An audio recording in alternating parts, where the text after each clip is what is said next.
Bet Aderech, Casa del Camino, presenta en esta conferencia a Rab Mijael Ávila.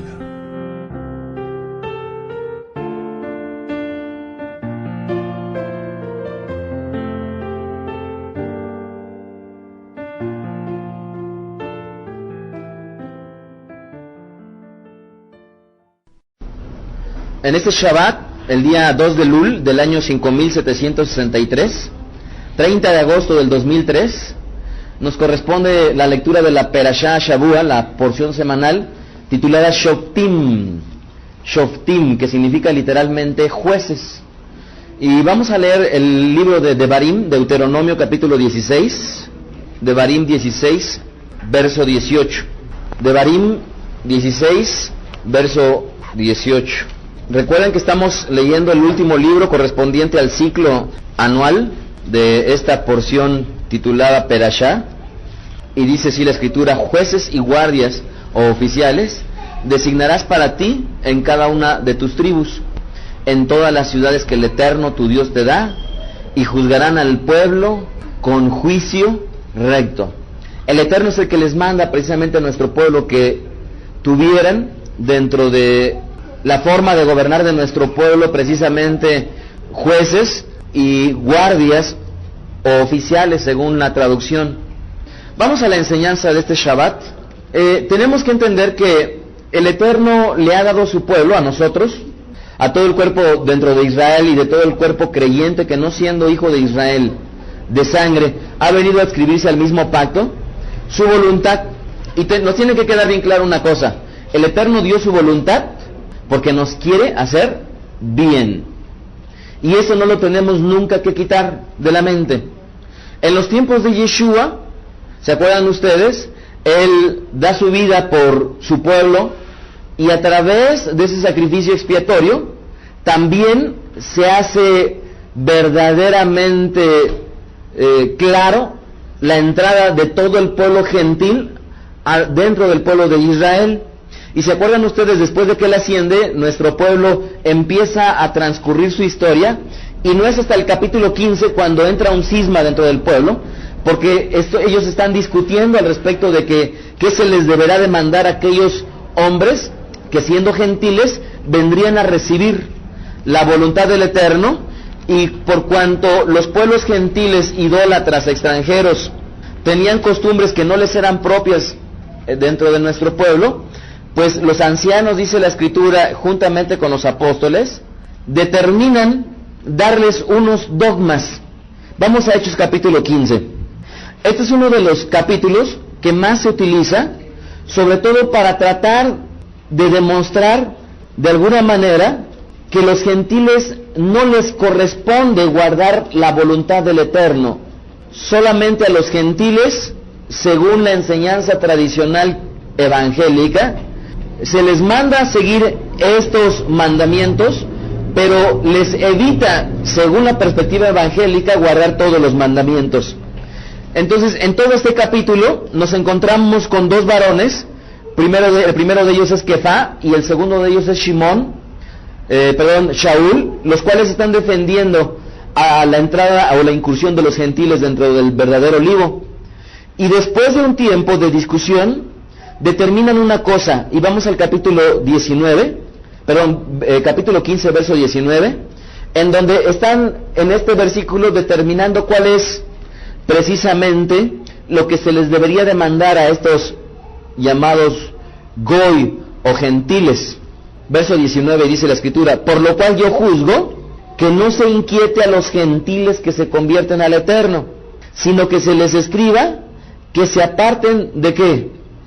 De las contaminaciones de los ídolos, de fornicación, de ahogado y de sangre. De estas cuatro cosas que el pueblo, en base a su liderazgo, estaban determinando imponerle a los gentiles, la mayoría de las personas piensa que son los únicos mandamientos que deberían de seguir los gentiles. Tengo un estudio en internet que precisamente se titula: los únicos mandamientos para los gentiles son apartarse de idolatría, de fornicación, de ahogado, de sangre, según lo menciona Hechos capítulo 15, el cual, si no lo han leído, les recomiendo muchísimo porque trato a detalle este punto. Aquí lo que es interesante es que estas recomendaciones que les darían a aquellos gentiles que vendrían a formar parte del pueblo, se le considera bíblicamente como dogmas. Esto es, a la luz de la palabra de Dios existe lo que es la Torá, la cual aglutina todos los mandamientos, los estatutos, los decretos del Eterno. Debajo de la Torá existen otras Torot, otras reglamentaciones o normas o instrucciones. Entonces tendríamos la Torá, otras Torot, adicionalmente se encuentran las mitzvot, que se traducen al español como mandamientos, ¿se acuerdan ustedes? De ahí están los estatutos, que vendrían a ser los hukim. Después están los decretos, que vendrían a ser los mishpatim. Y por último están los testimonios, que son los edut. De esta clasificación que está debajo de la Torá, que vendría a ser el término genérico para la instrucción de Hashem, no se encuentra en ningún lugar la palabra, por supuesto, dogma, porque dogma es del griego. ¿Qué es un dogma? Un dogma literalmente es un mandamiento de hombre. Si ustedes estudian la palabra de Brit Hadashah, que se escribe, los textos más antiguos que nos llegan a nosotros son en griego, si ustedes estudian la palabra dogma, se van a dar cuenta que nunca el Eterno manda al hombre un dogma. Ustedes saben que esta palabra dogma también al cuerpo de creyentes les causa mucho escozor, porque también en el catolicismo romano se utiliza mucho la palabra dogma. Entonces, dogma como tal es un mandamiento, una ordenanza de hombre. ¿Cuál podría ser un mandamiento de hombre puesto en terrenos prácticos en la sinagoga Beda Derech? Yo les podría decir, el Shabbat ustedes van a llegar rigurosamente a las 4:30. ¿Qué sería esto? ¿Sería un mandamiento de Hashem? No, sería un dogma, sería un mandamiento de hombre. ¿Qué otra cosa yo les podría decir? Bueno, ustedes cuando vengan a Beda Derech tienen que traer un lápiz, un cuaderno o una pluma para que ustedes apunten. Obligatoriamente, y no los voy a dejar entrar como ejemplo. Esto nuevamente sería un dogma. Ahora bien, un dogma no necesariamente es malo. Esto es, cuando con nosotros como padre viene nuestro hijo y nos dice, papá, ¿me dejas salir a X lugar? Y tú le das permiso, pero previo a ese permiso le dices, sí, pero quiero que llegues aquí a más tardar a las 7 de la noche. Esta ordenanza es un dogma, es un mandamiento de hombre. Y no porque sea un mandamiento de hombre necesariamente está mal. Esto es, hay mandamientos de hombre que no necesariamente están mal, sino pueden estar acorde con la voluntad del Eterno, pero también hay mandamientos de hombre los cuales pueden estar opuestos a la voluntad de Hashem. Estos mandamientos, o mejor llamados dogmas, eran establecidos por hombres que estaban en un liderazgo. Esto es, son las reglamentaciones propias de una sinagoga, de una congregación, de una keilá. ¿Cómo yo les puedo demostrar a ustedes que estos son dogmas? Esto es muy importante entenderlo. No son mandamientos de Hashem, son dogmas. ¿Y cómo lo puedo demostrar? Vayamos a Hechos capítulo 16, en donde después de determinar cuáles iban a ser los dogmas que les mostrarían a los gentiles, a los goim, a ver, pronuncien ustedes la palabra goim, es el plural de gentil. La palabra goy en el hebreo es gentil, el plural es goim. Capítulo 16, en el verso 4, deciden ellos mandar a Timoteo y a Rabí Shaul para que les dieran todas estas ordenanzas que habían determinado el concilio de Jerusalén. Y dice la Biblia, el verso 4, y al pasar por las ciudades les entregaban, ¿qué dice ahí la Biblia? Las ordenanzas que habían acordado los apóstoles y los ancianos que estaban en Jerusalén para que las guardasen. ¿De qué ordenanzas está hablando esta parte de la Biblia? Los cuales Rabí Shaul y Timoteo les iban a entregar. Pues precisamente les están hablando de las ordenanzas que están escritas en el capítulo anterior. Para ser más exactos, Geburot capítulo 15, en el Pasuk 20. ¿Por qué yo les puedo decir con toda seguridad que la palabra ahí, ordenanzas, en el griego en realidad es la palabra dogma? ¿Sí estamos de acuerdo? Entonces, si bien es cierto en la traducción al español, podríamos, cuando leemos esa parte, decir, es que es un mandamiento del Eterno, tenemos que tener mucho cuidado. Estos de ninguna manera son mandamientos del Eterno, sino son dogmas. Obviamente son dogmas que están de acuerdo a mandamientos del Eterno. ¿Sí estamos de acuerdo? Pero con esto de ninguna manera a los gentiles se les estaba ni restringiendo la voluntad del Eterno, ni la Torá se les estaba quitando a ellos, y nada más les estaban imponiendo estas 4 cosas de ninguna manera. Entonces, de acuerdo al verso 4, dice la Biblia que les iban entregando los dogmas. ¿Cuáles eran los dogmas? Regresemos, Hechos capítulo 15, verso 20. Sino que se les escriba que se aparten de contaminación, de los ídolos, de fornicación, de ahogado y de sangre. Ahora, la pregunta es, hasta este momento, ¿a un gentil le era prohibido guardar los mandamientos escritos en la Torá? De ninguna manera. ¿Por qué? Porque aún los sacerdotes de Hebrón, lo que se le conoce como los 10 mandamientos, de todos modos se les impondrían a los gentiles. ¿Ustedes creen que a los gentiles no se les enseñaría no matarás? ¿Sí o no? Y sin embargo aquí lo dice. No, no lo dice. ¿Por qué no lo dice? Porque ella era parte de la misma naturaleza del hombre que lo sabía. Pero ¿cuándo lo iba a conocer que también era un mandamiento del hombre? Ahí mismo lo dice el verso 21. Porque Moshe, desde tiempos antiguos, tiene en cada ciudad quien lo predique. ¿En dónde? ¿En una iglesia? No. ¿En dónde se predica Moshe? En las sinagogas. De manera que podríamos suponer nosotros que los gentiles que se convertían asistirían a sinagogas. Sí. Los gentiles asistirían ¿a dónde? No a iglesias, asistirían a sinagogas. Dice ahí que lo predique en las sinagogas, donde es leído ¿cuándo? Cada Shabbat. Por lo tanto, los gentiles que se convertían a Hashem, ¿cuándo se congregarían? ¿Cuándo se reunirían? ¿En domingo o en Shabbat? En Shabbat. Y Shabbat con Shabbat, poco a poco, los rabinos les irían enseñando la voluntad del Eterno. Ahora, yo quiero que nos imaginemos tantito una cosa.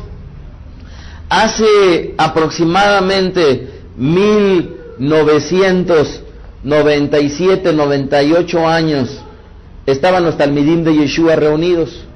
Y en una fecha como la de hoy, un día 2 de Lul, ellos estarían reunidos en un Shabbat igual que nosotros. Y ellos les correspondería leer la Perashá Shoftim igual que nosotros. Desde los tiempos de los talmidim de Yeshua ya leían la misma porción. De ahí que lo único que nos hace diferentes es el tiempo. Pero en un Shabbat igual como en el día de hoy, en el mes de Lul, les correspondería a ellos leer la porción correspondiente a la Perashá Shoftim. Y entonces ellos tendrían que estudiar precisamente de Barim, capítulo 16 al 21. ¿Por qué? Porque les correspondería de acuerdo al orden. Y no nada más los talmidim después de Yeshua, sino también el mismo Yeshua Mashiach, también leería la misma porción en la misma época del año que nosotros. Entonces nos estaríamos sincronizando verdaderamente, no en los tiempos de hombres, sino en los tiempos de Hashem, en unos tiempos espirituales en los cuales el Eterno está, Él, permitiendo que hoy en día, después de muchísimos años, nos sincronicemos en ese lapso. Y en aquel día, el rabino, o el Cohen, o el Levín, se pararían en medio de la sinagoga, extenderían el Sefer Torah, el rollo de la Torah, y les correspondería también leer la segunda alía, que es la que vamos a leer hoy.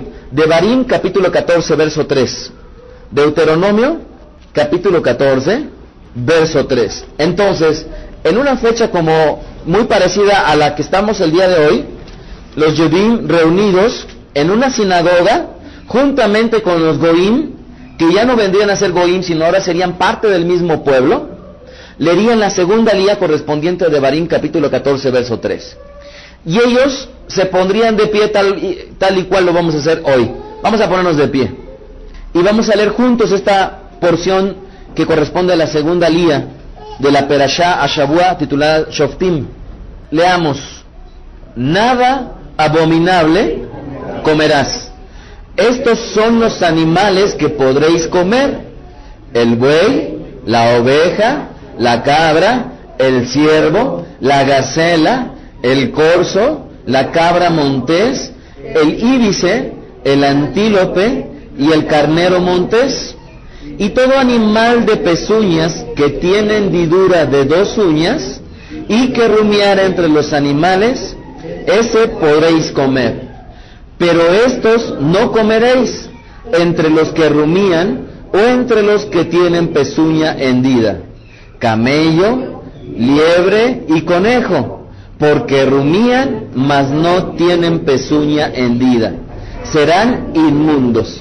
Ni cerdo, porque tiene pezuña hendida, mas no rumía, o será inmundo. De la carne de estos no comeréis, ni tocaréis sus cuerpos muertos. De todo lo que está en el agua, de estos podréis comer, todos los que tienen aleta y escama, mas todos los que no tienen aleta y escama, no comeréis, inmundo será.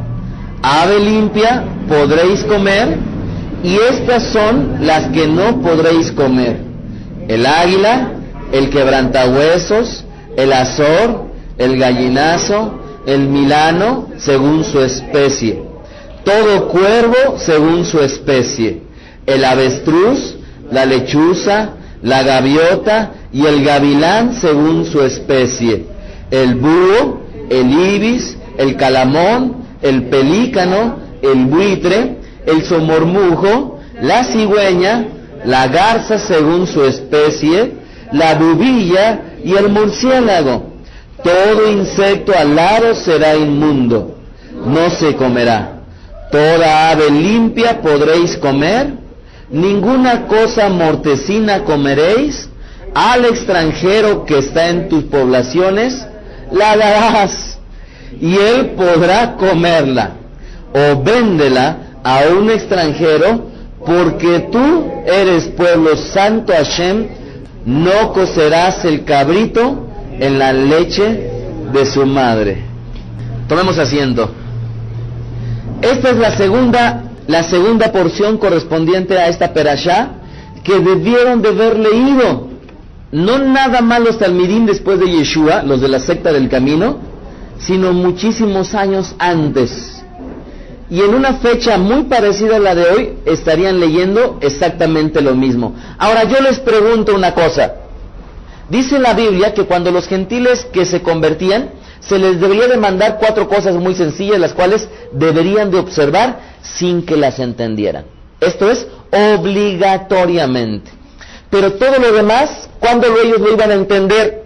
Seguramente ellos venían a conocer el Eterno y seguirían comiendo ese platillo tan rico hecho por jabalí de aquellas tierras lejanas. O tal vez estarían cerca del mar y ellos les encantarían comer langostas, sacarlas, cocinarlas y después degustarla. Pero ellos, ¿cuándo entenderían las cosas del Eterno? Bueno, pues en un Shabbat muy parecido al día de hoy, cuando les correspondiera leer la Perashá Shoftim, iban a leer esta porción semanal. Y entonces, ¿qué haría el rabino? Se pararía al frente y les enseñaría y les diría: esta porción que acabamos de leer tiene que ver con una cosa, ¿saben? Con la santidad. ¿Están ustedes de acuerdo? ¿Por qué tiene que ver con la santidad? En realidad la santidad a lo largo de la escritura es separar lo bueno de lo malo, lo dulce de lo amargo, lo correcto de lo incorrecto, lo limpio de lo inmundo, lo santo de lo profano. Esta separación en realidad es un ejercitamiento de santidad. ¿Por qué el Eterno nos manda no casar a nuestras hijas ni a nuestros hijos con gente que no es pueblo? Porque es un ejercitamiento de santidad. ¿Cómo yo lo puedo demostrar? Vean el último versículo de esta segunda alía, verso 21, ¿y qué dice? Ninguna cosa mortecina comeréis. El extranjero que está en tus poblaciones la darás y él podrá comerla. O véndela a un extranjero, porque tú eres pueblo santo a Hashem tu Dios. Si se fijan cómo esa relación inmediata hebrea de relacionar la comida santa con el pueblo santo y de relacionar la comida inmunda con aquellos que no son pueblo. ¿Sí se dan cuenta? Siempre hay una relación pedagógica que el Eterno pone entre lo que vendría a ser la comida correcta con el pueblo incorrecto. El pueblo que es del Eterno con la comida que es para el pueblo del Eterno. Ahora, les pregunto yo, de acuerdo a lo que vendría a ser la interpretación tradicional, ¿se acuerdan ustedes que después de que les mandan eso a los gentiles, les dice, porque Moshe tiene, el cual es leído cada Shabbat, cuando es leído en la sinagoga? Les pregunto yo, si a un gentil lo pondrían dentro de la sinagoga y estuviera leyendo esta porción y no fueran para ellos, les pregunto yo, ¿no les suena ilógico poner a un gentil dentro de una sinagoga, la cual van a llegar año con año a leer la misma porción? Y les pregunto, ¿cuántos años tienen ustedes? Bueno, los que tienen mucho ya no lo quieren decir, los que tienen poco tampoco, las mujeres tampoco les gusta habitualmente decirlo. Pero de acuerdo a los años que ustedes tengan, 17, 18, 20, 50, 60, menos o más, serían, si una persona tiene 22 años, durante 22 veces en su vida debería de estar leyendo esta porción. En mi caso yo tengo años. Tengo 32 años. Y después de esos 32 años que el Eterno me ha permitido, ya debería yo de haber leído 32 veces esta porción. Por supuesto, los primeros 5 años tal vez poco entendería. Pero cuando mi madre me estuviera educando, ella debía de haberme enseñado esta porción de acuerdo a la semana. ¿Se dan cuenta? Así es que aquí hay alguien que está mal. O aquellos que interpretan que para los gentiles es no consumir los alimentos que el Eterno prohibió, o aquellos que piensan que para los gentiles pueden consumir todo lo que ellos quieran, porque los únicos mandamientos para los gentiles son los que determina el Concilio de Jerusalén. Alguien tiene que estar mal. ¿Están ustedes de acuerdo? O nosotros estamos mal, o aquellos que interpretan que para los gentiles pueden comer de todo, están mal. Pero no ambos podemos estar bien. O unos están bien y los otros están mal, o nosotros estamos mal y ellos están bien. Eso es definitivo, porque no podría un gentil estar en la sinagoga leyendo esta porción, por un lado, y diciéndoles, vamos a leer esta porción, pero esta no la tomen ustedes, no les hagan caso, sáltensela. Como quien dice, vayan rayando la Biblia, y esa porción no es para ustedes, tampoco esta es para ustedes, tampoco esta es para ustedes. Y podríamos decir, el no ser adúltero tampoco es para los gentiles, porque tampoco lo menciona. El no codiciar tampoco es para los gentiles, porque tampoco lo menciona. ¿Se dan ustedes cuenta cómo es que tiene que haber aquí un gato encerrado? De ahí que toda esta porción tiene que ver con una frase, y esta frase es la que denota lo que vendría a ser las leyes dietéticas de nuestro pueblo. A las leyes dietéticas de nuestro pueblo, ¿cómo se les llama? Pronúncielo, por favor. Ya me estaba saliendo lo subliminal de la computadora. Presiónenlo. Pronúncienlo. Kashrut. El Kashrut vendrían a ser las leyes dietéticas de nuestro pueblo. Entonces, en ese día, cuando los gentiles que se convertían a Hashem estarían presentes, el rabino les diría, no nada más en esta porción se encuentra el Kashrut, sino también en Vaikra capítulo 11, Levítico capítulo 11. Y les diría, en su casa léalo, y se darán cuenta cómo es que el Eterno les manda a nuestro pueblo que se abstenga de ello. ¿Por qué? Miren, básicamente es una respuesta muy sencilla. ¿Por qué? Porque es un ejercitamiento de santidad. Así de simple.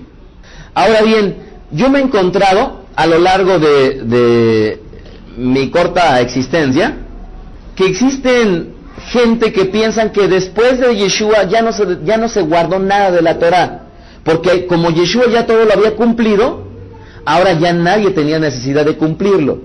Vamos a Hechos capítulo 21 verso 20, Geburot 21 verso 20, y aquí se encuentra un pasaje con Rabbi Shaul, con el apóstol Pablo, y miren qué es lo que dice el verso 20. Cuando ellos lo oyeron, glorificaron al Eterno y le dijeron: ya ves, hermano, cuántos millares de Yehudim hay que han creído. ¿Y qué dice la última frase? Y todos son celosos por la Torá. Todos son celosos de la Torá. Ahora, dice la Biblia que por medio de Mashiach es la adopción. Ahora, ¿ustedes no se les haría injusto que yo tengo a 2 hijos varones legítimos? Mi primogénito llamado Hiram Obed, y el segundo es Yoshiyahu Evet. Ambos en su nombre llevan la frase de siervo. Que además yo adoptara a otros 2 hijos, y que esos 2 hijos vivieran en mi misma casa, y que cuando llegara por ahí el mes de septiembre o diciembre, vamos a celebrar la fiesta de Hanukkah, y el primer día de la fiesta, cuando encendemos la Hanukkah, mis 2 primeros hijos están bien contentos porque les voy a dar un regalo, y a los 2 que son adoptados yo les diría: no, para ustedes no hay regalo porque ustedes no son hijos. ¿Les parecería justo que cuando estos 2 hijos que son adoptados estuvieran bajo nuestra casa, y el viernes en la noche, justo para comenzar el Shabbat, nos reuniéramos y si está mi esposa, mis 2 hijos, y cuando vinieran ellos 2 que son adoptados, les diría yo: váyanse ustedes a ver la televisión porque nosotros vamos a celebrar Kabbalah Shabbat? ¿Les parecería justo? O que cuando estuviéramos nosotros en la casa y estuviéramos pasando y tocaran todos mis hijos la mezuzá para salir, a ellos les dijera: ustedes no toquen la mezuzá porque no es para ustedes. ¿No les resulta ilógico pensar que el Eterno tiene a su pueblo, llama a aquellos que van a ser pueblo y les diga: ya que entraron, hijo, esto no es para ustedes, esto tampoco, esto tampoco, esto tampoco, ni esto tampoco? ¿Les parece eso justo del Dios justo? Por supuesto que no. Y yo me he encontrado con gente que dicen: un gentil no se tiene que poner un talit. ¿Les parece justo? ¿Quién lo dice? Díganme capítulo y versículo. Y si encuentran capítulo y versículo que diga que no, creámosle. Pero si no encuentran ni un solo capítulo y versículo en donde diga que no, ¿por qué tendremos que hacerle caso a costumbres, a tradiciones o a dogmas de hombres? ¿Están ustedes de acuerdo? Entonces, hay básicamente muchas razones por las cuales hoy en día se tiene un entendido diferente de este que estoy compartiendo. Yo escribí en la Perashá 6 puntos por los cuales, a mi juicio, son dentro de los principales porque no se entiende la Biblia como se debería de entender. Porque la mayoría del cuerpo de creyentes que no han buscado las raíces hebreas, la entienden de una manera diferente. En primer lugar, a mi juicio, es porque los textos más antiguos del Brit Hadashah no se encontraron en hebreo, sino en griego. Y esto ha ocasionado una disparidad de conceptos por no utilizar el mismo idioma y por supuesto las mismas palabras. A un rabino judío muchas veces sí se les ordena que aprenda hebreo y dicen: es que no puede ser rabino porque no sabes hebreo, y nunca se han puesto a pensar que un pastor no puede ser pastor porque no sabe griego. ¿Alguna vez a un pastor le han dicho: es que no eres pastor porque no sabes griego? Y así se deberían de decir, bajo esa premisa. Sin embargo, aquí la problemática es por una disparidad de conceptos por causa de no utilizar el mismo idioma. Segundo punto por lo cual la gente tiene un concepto diferente de la Biblia. Porque la hegemonía de Roma, esto es el liderazgo de Roma, sobre todos aquellos que controlaban, le imponen la religión oficial por ahí del año 325, 321, ¿se acuerdan ustedes con la conversión de Constantino? Y entonces, para conseguir el éxito de esta religión, toman todas las religiones paganas que estaban circundantes o que ellos dominaban y hacen un sincretismo entre las religiones que estaban prevalecientes y la religión judía. Por eso es que gran parte del dios Mitra llega hasta nuestros días, el dios Sol, y por eso es que hoy en día, el día domingo, que se le conoce en inglés como el Sunday, el día del dios Sol, se utiliza precisamente para enarbolar la figura de Yeshua. ¿Por qué? Básicamente ha sido por un sincretismo religioso. ¿Por qué se utilizan las hostias en forma de sol? Nuevamente por un sincretismo religioso, por una unión, una amalgama entre la religión judía y las religiones de todos los reinos que estaban dominados por el Imperio Romano. Tercer punto, cuando se constituye la religión católica romana, siempre de ellos lo que trataron es de hacer una separación entre los judíos y aquellos que no eran judíos, con una visión 100% antisemita, contraria a nuestro pueblo. Y esto llevó a una persecución tremenda y una consecuencia de que todos aquellos creyentes se separaran del verdadero olivo. Ya no nada más fue aquella persecución con Hitler, ¿se acuerdan ustedes? Sino a lo largo de la historia, la religión católica romana siempre persiguió al pueblo, no nada más aquellos que eran Yehudí, sino también aquellos creyentes. Pero esta constitución de la religión católica romana hace que el verdadero pueblo del Eterno se separe de aquellos creyentes, y entonces en lugar de gobernar a aquellos hombres que tenían precisamente el conocimiento preciso para poder ministrarlo, se imponen a gente que no tenían la menor idea de lo que es la forma en cómo se debe de ver la Biblia de un sentido oriental y no occidental. Y aquí les voy a poner un ejemplo. De todos los apóstoles, de todos los shaliach de Yeshua, hubo uno que era el más preparado de acuerdo al judaísmo. ¿Quién fue? Mateo, Marcos, Juan, Tomás, Judas, el otro Judas. De todos los apóstoles, ¿quién fue el hombre más preparado en el judaísmo? A ver, por ahí dicen Judas, por ahí dicen Tomás. ¿Quién más? ¿Quién, Ulises? Mateo. ¿Quién más? Rabí Shaul fue el más erudito de todos los apóstoles. Este varón, Rabí Shaul, por supuesto que él fue instruido a los pies de uno de los más grandes rabinos de la época de Yeshua, el rabino Gamaliel.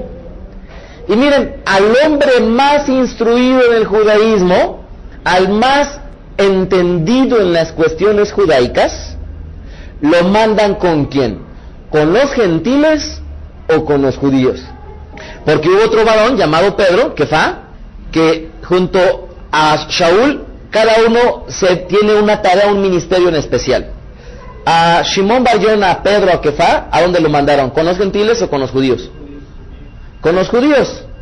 Y al más instruido, a Rabí Shaul, ¿lo mandaron con quién? Con los gentiles. Ahora les pregunto yo, ¿lo iba a mandar el Eterno con los gentiles para que no les enseñaran nada de costumbres, nada de tradiciones y nada de la perspectiva hebrea que se le deberían de dar a los mandamientos? Sería desperdiciarlo. A él lo hubieran mandado con los judíos para convencerlos que se volvieran cristianos, si de acuerdo al entendido tradicional, pero de ninguna manera trataron de establecer una nueva religión. ¿Están ustedes de acuerdo? Entonces, al hombre más preparado, ¿a dónde lo mandaron? Con los que menos preparados estaban. A Rabí Shaul, el hombre judío de judíos, fariseo de fariseo, lo mandan con los gentiles para que los instruya en el camino de Hashem. Y él seguramente cuando llegaba les enseñaba cómo deberían de preparar su carne, cómo deberían de matar, cómo deberían ellos de ponerse un talit o decir una veraja, cómo cuando ellos tenían delante el jalá, cómo bendecir sobre el pan, cómo bendecir sobre el vino. Por supuesto que todos ellos deberían de seguirlo. Y aquí tenemos, ojo, una de las poblaciones que más gentiles tenía. Y estos de una ciudad llamada Corinto, por supuesto que una vez que vendrían a conocer la voluntad del Eterno, la seguirían. Vamos a 1 de Corintios capítulo 5, verso 7. Y ojo, esta carta a los Corintios primordialmente estamos hablando de hombres y de mujeres que en su mayoría eran gentiles, de origen gentil. Y vean lo que dice el verso 7, 1 de Corintios 5, 7.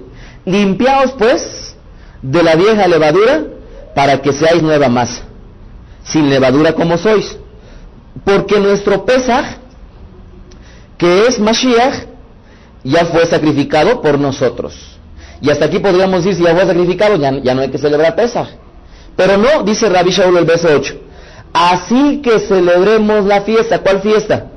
Pesaj, no con la vieja levadura ni con la levadura de malicia y de maldad, sino con panes sin levadura, de sinceridad y de verdad. Ahora les pregunto yo, cuando los gentiles celebraban Pesaj, ¿no iban a decir las verajot? Cuando hicieron el Bedikat Hametz, la búsqueda de la levadura en su casa, y dijeran la veraja, ¿no se las iba a enseñar Rabí Shaul? Cuando llegara el día en el cual iban a encender ellos la Hanukkía y dijeran la veraja, la bendición, ¿no Rabí Shaul se las enseñaría? ¿Quién era el más preparado de los preparados? Rabí Shaul. ¿Y él a dónde fue? A los gentiles, a enseñarles cómo deberían de guardar la voluntad de Hashem. Y si no, ni celebrarían Pesaj, como lo acabo de demostrar. Ni Rabí Shaul más adelante les regularía cómo ellos deberían de guardar la fiesta. El cuarto punto, por el cual creo yo que hoy en día la mayoría, la Keilah de Yeshua en su mayoría no tiene este entendido, es gracias al oscurantismo que existió durante aproximadamente 1300 años. Ustedes saben que durante muchos años la Iglesia Católica Romana nunca les permitió leer la Biblia.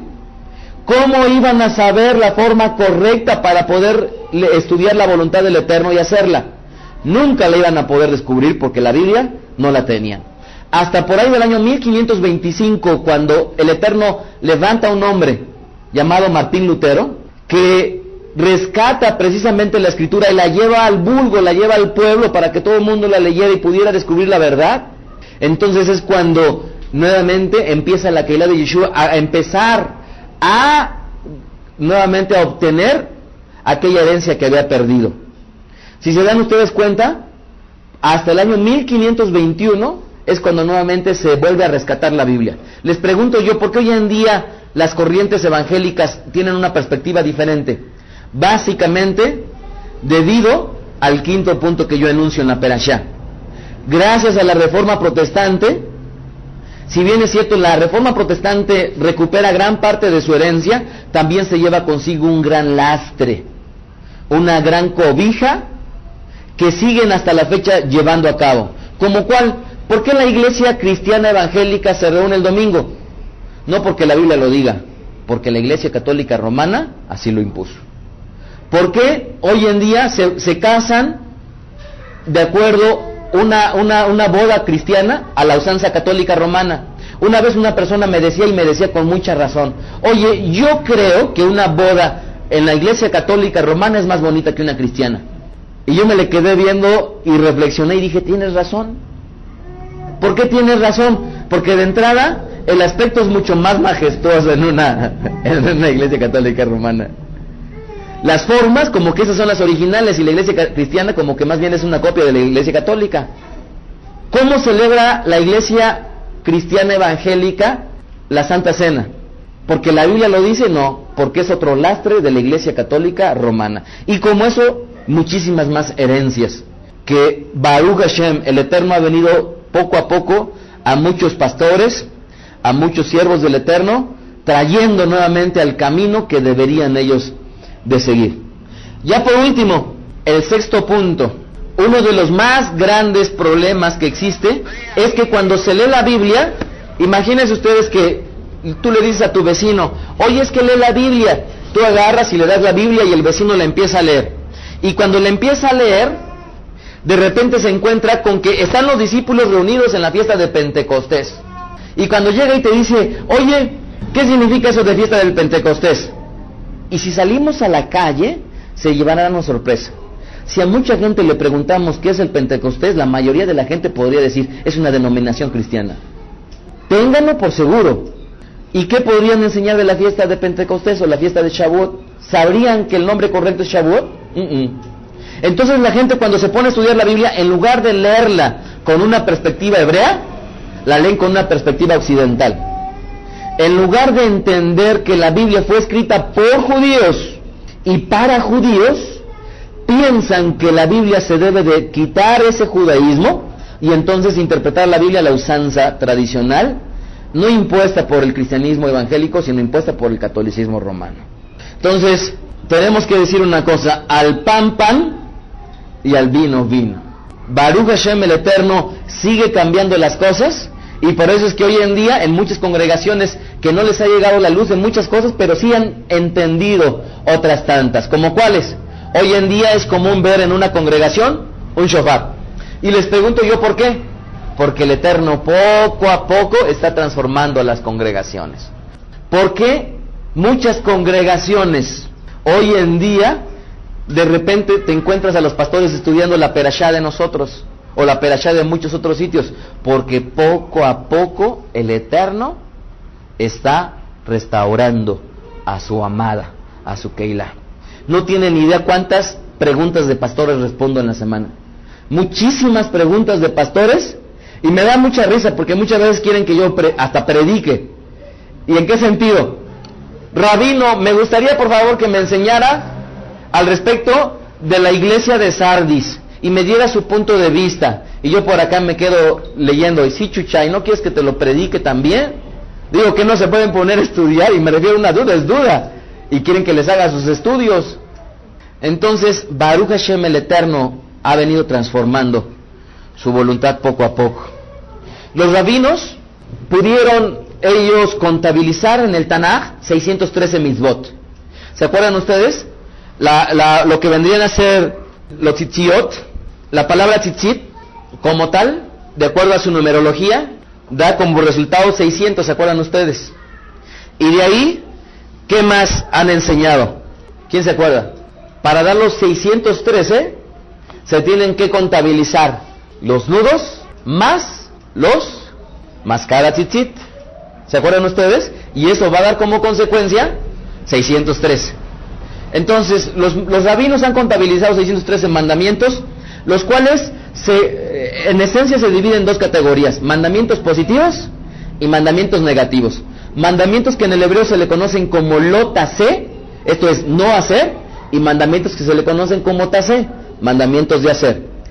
Pero hay solamente 248 mandamientos positivos, y 365 restantes son los mandamientos negativos. Esto es un mandamiento negativo para cada día del año.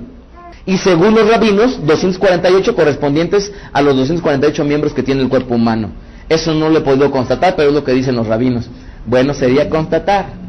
Ahora bien, dentro de esa clasificación de mandamientos, no todos los mandamientos son precisamente para los que viven en el galut, en la diáspora, como nosotros no vivimos en Israel. Entonces hay mandamientos que están determinados por el sexo. No todos los mandamientos son para hombres, ni todos los mandamientos son para mujeres. De ahí que ni el mismo Yeshua podría haber llevado a cabo todos los mandamientos. Cuando alguna vez, ¿se acuerdan ustedes? El rabino Absalón preguntaba, ¿Yeshua guardó todos los mandamientos? La respuesta es no, porque él no podía haber guardado los mandamientos que eran propios de las mujeres. ¿Como cuál? ¿Se acuerdan ustedes el mandamiento que después de que una mujer diera luz a un varón, debería de guardar? ¿Cuántos días? 40 días después de su alumbramiento, ¿se acuerdan? Bueno, entonces Yeshua no lo podía guardar. Entonces hay mandamientos que son dependiendo del género, o hombre o mujer. Por supuesto que también hay mandamientos que eso depende mucho de la actividad que se lleva a cabo.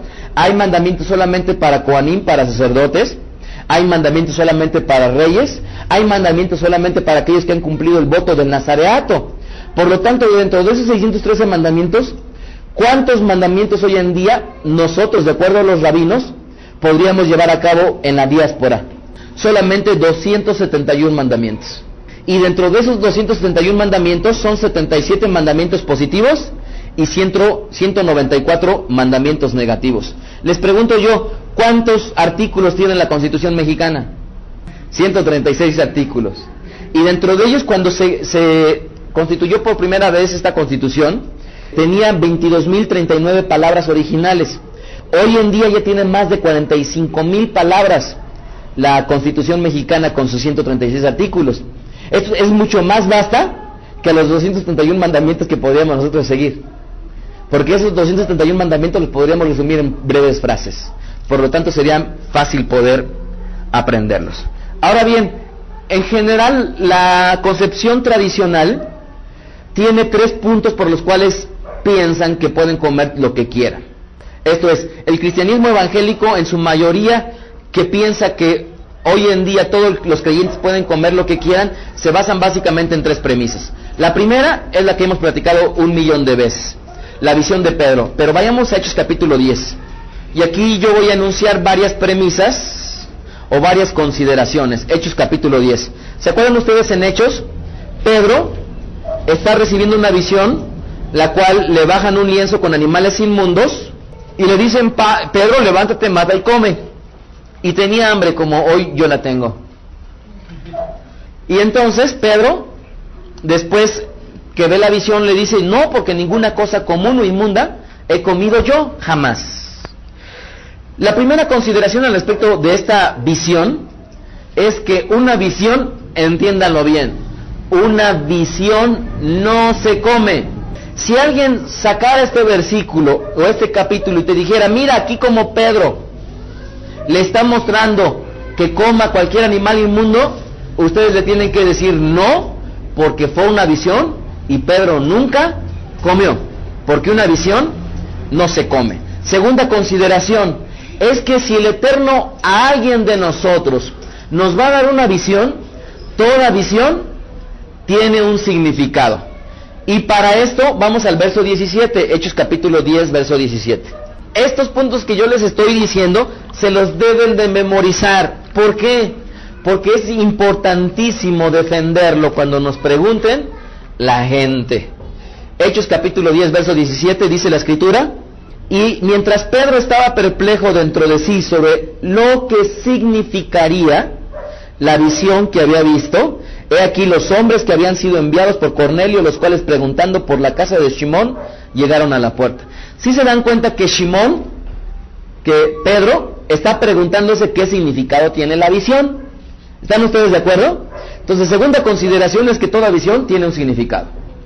Tercera consideración es que el significado de esa visión tiene que ver con que ellos reconocieran que también para los gentiles podrían entrar al reino de Hashem. ¿Cómo lo demuestro esto?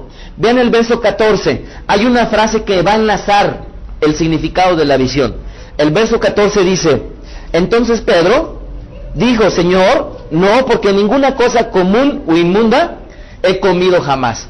Ahora, tengan en su mente esta frase: ninguna cosa común o inmunda he comido jamás. ¿Se acuerdan ustedes que cuando estábamos leyendo la segunda lía de esta perashá, cuando empieza a determinar el Eterno qué cosas no eran propias para comer, ¿con qué concluye? Ustedes no coman porque son pueblo santo, pero aquellos que no son pueblo santo pueden comer lo que quieran. ¿Por qué Hashem le da esa visión? Porque la relación no era con los animales inmundos, sino era con los gentiles que no eran parte del pueblo. Y vamos a ver cómo es que él reconoce el significado de la visión, verso 28.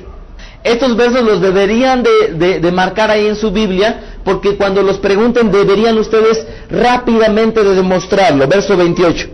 Y les dijo, vosotros sabéis cuán abominable es para un varón judío juntarse o acercarse a un extranjero. Pero me ha mostrado Hashem que a ningún hombre llame yo común o inmundo. A ver, les pregunto yo, en la visión ¿dónde aparece un hombre? Aparecen puros animales, pero aquí lo dice muy claramente: me ha mostrado Hashem que yo no llame a ningún hombre común o inmundo. ¿Por qué hace esa relación Shimon Bar Yona? Porque desde pequeñitos a los niños se les debería de enseñar: a ver, mi amado Yoshiyahu, tú no vas a comer cerdo, tú no vas a comer esto y esto. ¿Y cómo yo lo iba a enseñar pedagógicamente? ¿Te das cuenta que los que estamos aquí somos pueblo? Aquellos que van caminando allá y que no conocen de Hashem no son pueblo. Ellos sí pueden comer cerdo. Nosotros que somos pueblo no vamos a comer. Si tú tienes a tu vecina que no es pueblo, que ella coma lo que le plazca. ¿Por qué? Porque su Dios no le ha prohibido nada. Pero mi Dios sí me ha dicho qué es lo correcto y qué es lo incorrecto. De tal manera que cuando Josías crezca, esa relación siempre la va a tener presente. Y por lo tanto era necesario que tomaran el machete y quebrantaran ese exacerbado cerco que tenía Shimón al respecto de no juntarse. ¿Por qué? Porque la Biblia había dicho, no se junten, no se casen. ¿Y se acuerdan ustedes cuando viene Yeshua Mashiach? ¿De qué lo criticaron? De que se sentaba con publicanos, de que se sentara con cobradores de impuestos. Y Yeshua les enseñó que no era precisamente separarse de la gente. El mismo Rabí Shaul dice, no os juntéis con ninguno que llamándose hermano, ¿se acuerdan ustedes? ¿Por qué? Porque previamente dice, no que no se junten con aquellos fornicarios o idólatras o maledicientes, porque en tal caso sería necesario salir de este mundo. Fíjense cómo la relación, la idea viene desde Yeshua Mashiach, no que no se juntaran con los gentiles, sino que, ojo, entendieran cuál era la diferencia entre unos y otros. Ahora bien, entonces, y la cuarta consideración es que, como ya les había yo enseñado, la práctica del kashrut, ¿por qué el Eterno lo pone? Porque es un ejercitamiento de santidad. Apunten Levítico capítulo 11, verso 44. Levítico 11, 44. Y se los voy a leer yo. Porque yo soy Hashem, vuestro Dios, y vosotros por tanto santificaréis y seréis santos, porque yo soy santo. Así que no contaminéis vuestras personas con ningún animal que se arrastre sobre la tierra. Si se fijan cómo es que el Eterno determina qué cosa es santa, y Él es el que dice precisamente qué cosa es y qué cosa no lo es. Entonces, hay muchos más argumentos, ahí se los pongo en la perashá. En esta semana la escribí muy cortita, fueron 15 hojas. Bueno, pues ahora tienen 15 hojas para leer. Y lo más importante es que no lo lean, memorícenlo para poder defenderlo. Segunda consideración cristiano evangélica del por qué no se debe de, por qué sí se puede comer todo tipo de animales. Hace algún tiempo estábamos sentados nosotros con unos hombres, curiosamente en esa sinagoga o en esa congregación eran puros Yehudim, o bien mujeres gentiles casados con judíos. Pero conforme nos fuimos enterando, todos ellos se seguían congregando en iglesias cristianas. Y uno de ellos, que empezó soberbiamente a tratar de ningunearnos, cuando llegamos al momento de hablar de lo kosher, yo le dije, ¿tú guardas el kashrut? Y él me dijo, no, yo sí como cerdo. Y yo le dije, ¿por qué? Y él me sacó un versículo común escucharlo, Mateo capítulo 15, verso 10. Y dice la Biblia, y llamando hacia la multitud les dijo, oíd y entended, no lo que entra en la boca contamina al hombre, mas lo que sale de la boca, esto contamina al hombre. Y él me dijo, yo aprendí de mi pastor que lo que contamina al hombre no es lo que entra, sino lo que sale. Y yo por dentro, sí, chucha y tus calzonzotes. Entonces podría yo comer un alimento descompuesto, metérmelo en la boca, jambármelo, comérmelo y no hacerme daño. Podría yo agarrar ahorita mi lengua, está sucio aquí, permítame. Y saco mi lengua y empiezo a limpiar aquí este lugar, porque ya nada de lo que me meta me va a hacer daño. Podría yo decirle, a ver dónde huele feo. A ver, equipo. Los varones para acá y las mujeres para allá. Al fin ya nada de lo que nos metamos en nuestra boca nos va a hacer daño. ¿Les parece eso correcto decirlo? Miren, ¿por qué hay unos malos entendidos? Porque, miren, muchas de las personas que predican y de que enseñan la Biblia son unos neófitos, son unos ignorantes. Y no quiero decir todos, pero hay mucha gente que se atreve a pararse delante de la gente y enseñar. Yo recuerdo cómo es que después de que el Eterno nos trae este camino, no hubo por ahí una mujer que dijo, yo nunca me voy a privar de venirme a Cuernavaca a comerme unos taquitos tan ricos de carnitas. Y era una mujer que nos había bendecido, era una mujer utilizada por Hashem, pero por otro lado, con muy poco conocimiento escritural.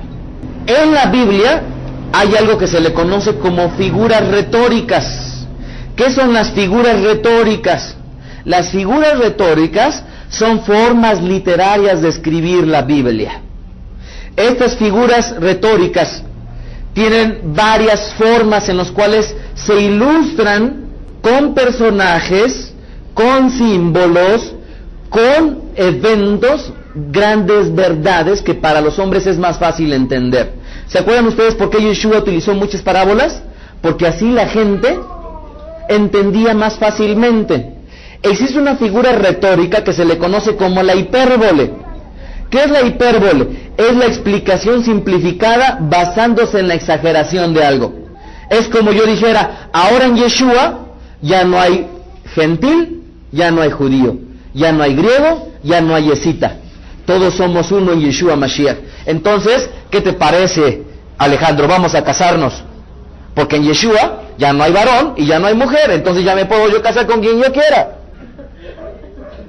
¿Sí o no? O sea, si así tomamos la Biblia, imagínense con qué ignorancia.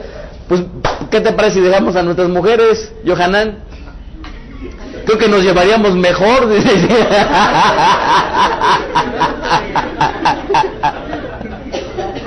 Dice, vivimos en el trabajo todo el tiempo, nos salimos y nos vamos de la mano.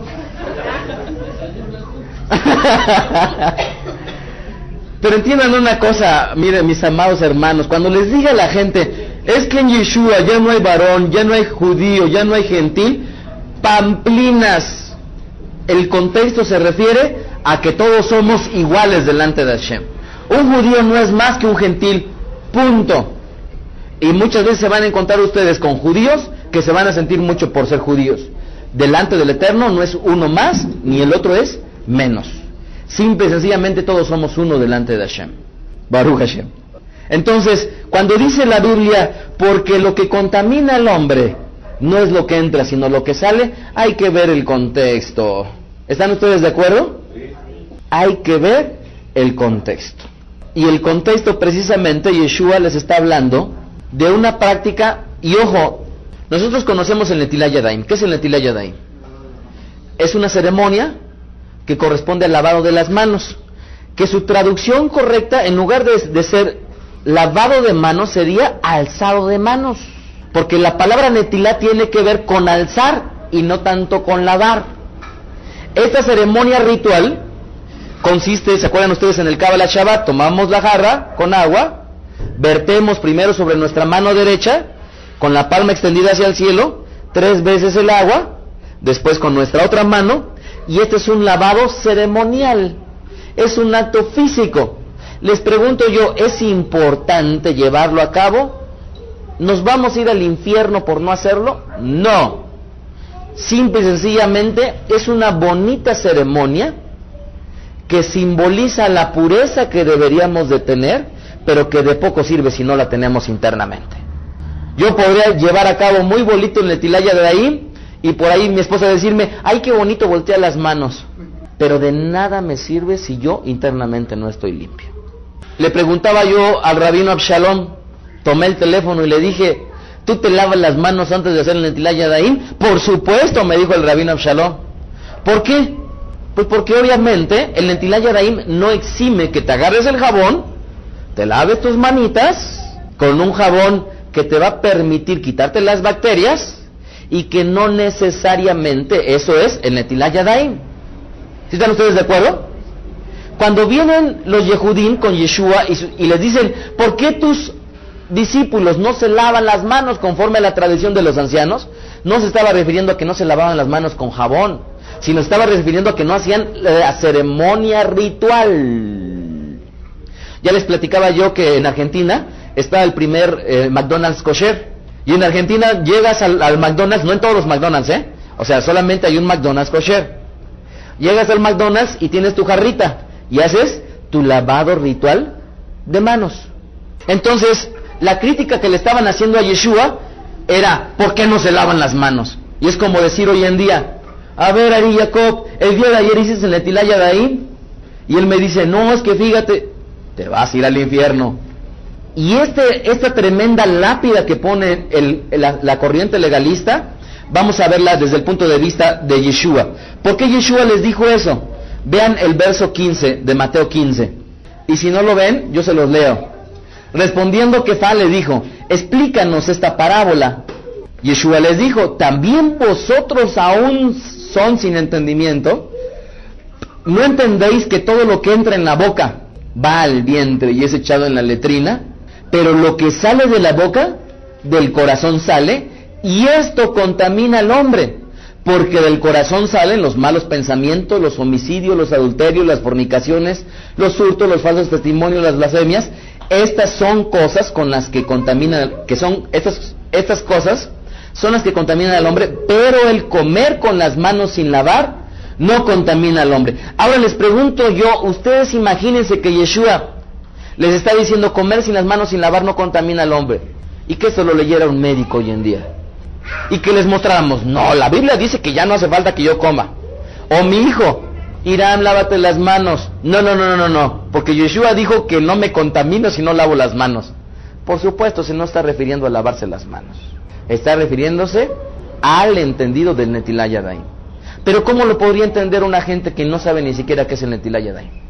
¿Cómo podría alguien enseñar la Biblia acerca del lavado de manos cuando no sabe que existe un lavado de manos? ¿Se dan cuenta? No se puede enseñar la Biblia sin conocer el lavado de manos. No se puede enseñar la Biblia. Tercer argumento, que es el mismo pasaje, pero ahora los voy a llevar a Marcos capítulo 7, verso 14. Es el mismo pasaje, pero ahora visto desde la óptica de este varón llamado Marcos. El rabino Julio Dam, he leído que él le pone Meir. No he podido constatarlo, pero dejémoslo en Marcos momentáneamente, hasta en tanto no nos cercioramos de ello. Marcos capítulo 7, verso 14. Y llamando hacia la multitud les dijo: oídme todos y entended. Nada hay fuera del hombre que entre en él que le pueda contaminar, pero lo que sale de él, eso es lo que contamina al hombre. Verso 16. Si alguno tiene oídos para oír, oiga. Por cierto, ese verso 16 es añadido. Verso 17.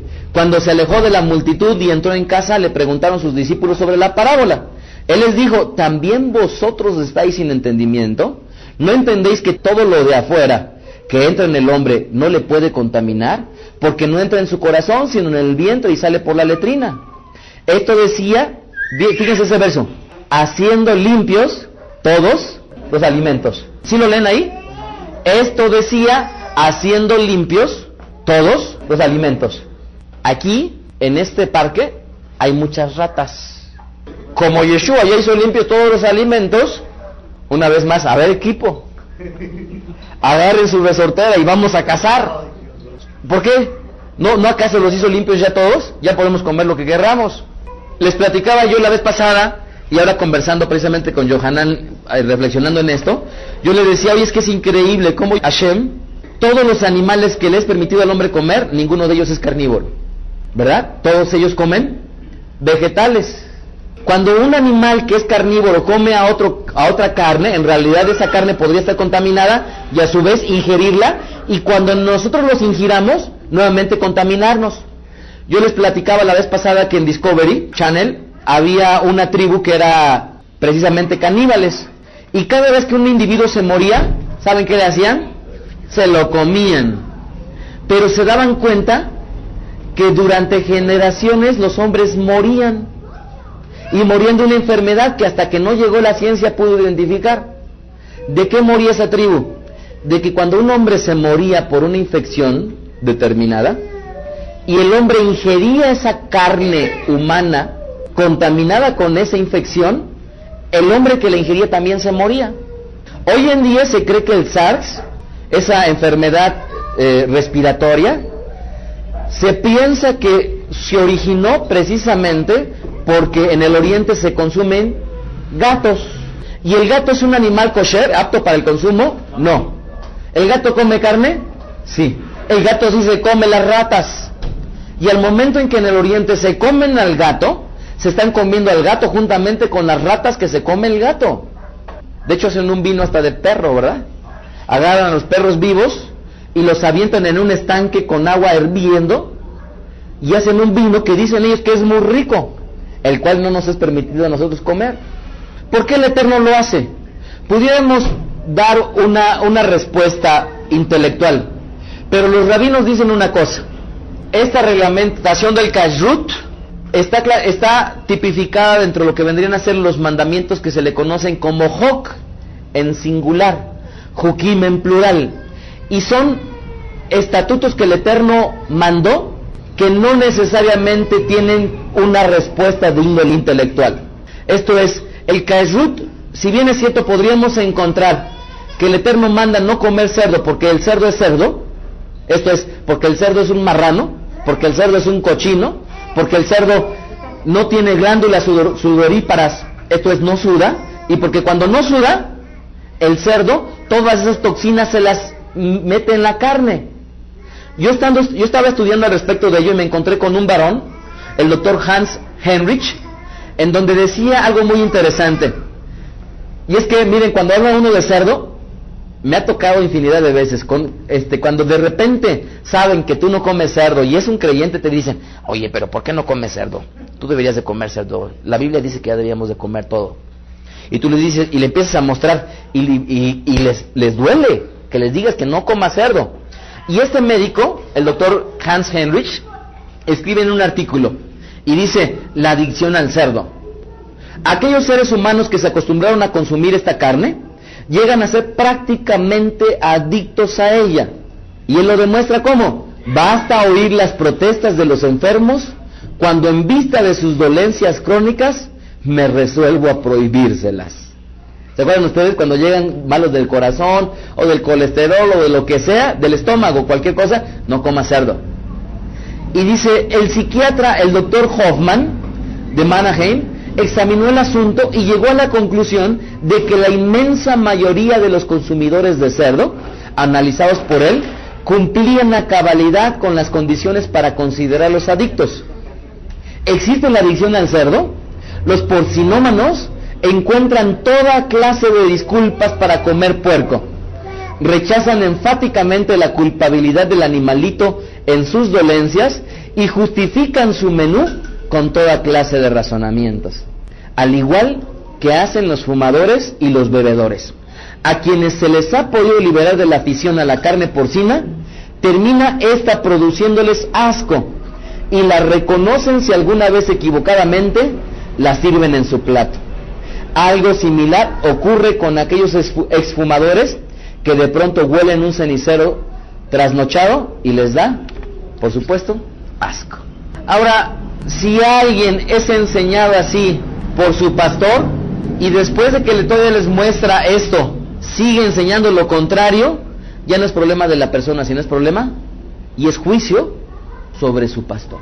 Rabbi Shaul dice algo muy claramente: no os hagáis maestros muchos de vosotros, sabiendo que recibiréis mayor condenación. Aquellos que enseñan la palabra de Dios tenemos una doble responsabilidad, porque si yo estoy incorrecto en esto, el Eterno me lo va a demandar. Pero si hay alguien que enseña lo opuesto a esto y está mal, el Eterno se lo va a demandar.